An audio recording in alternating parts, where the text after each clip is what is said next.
Okay, Scott Herndon running for State Senate District 1 in the May 15th Republican primary. Make sure you vote. That's the most important election we've got, May 15th. Okay, I'm going to talk about state spending. Every year we have a comprehensive financial report that the state controller puts out, and it shows the general fund, which is Idaho state expenditures out of the general fund, are going up from 5.5% to about 9% every year. Every year for the last 5 or 6 years that I looked. Now, keep in mind that during that same time, your personal income and the growth over the overall Idaho economy is only going up 3.5%. So, at a time when our incomes and the total economy is growing at 3.5%, we're growing the rate of spending of Idaho government 2 to 3 times that. And I think that's wrong.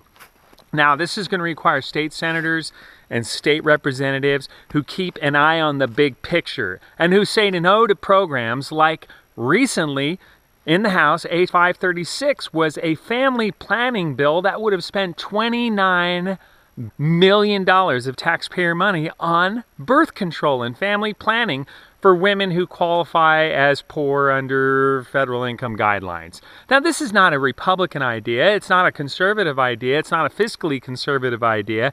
Yet, it still got 6 Republican votes to get out of committee. Fortunately, it died on the House floor.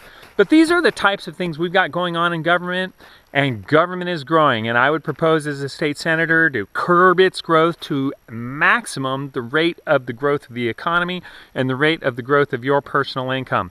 To do this requires diligence. One way to cut, do constitutional audits every year.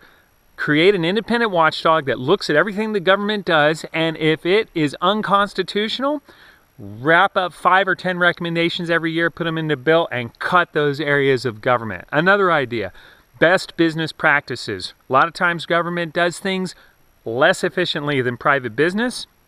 Create another independent watchdog that basically identifies areas of savings in your public government in the state of Idaho and find things that they're doing inefficiently where savings could be had.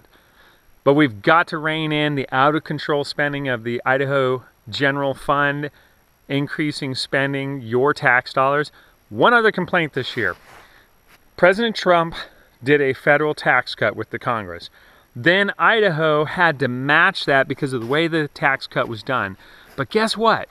Everybody in Idaho got a tax cut except for families with 3 or more children that make around $39,000 to $70,000 or so.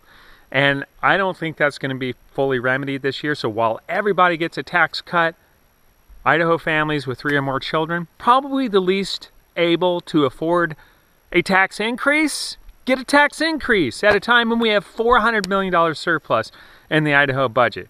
Clearly, the governor and the state legislature did not look after Idaho families this year. I hope that gets remedied in the future. I know there's a bill working its way through that's not going to quite make up that total tax cut before the legislature goes out of session, but that's going to have to be remedied next year. So I hope to see tax relief for Idaho families next year.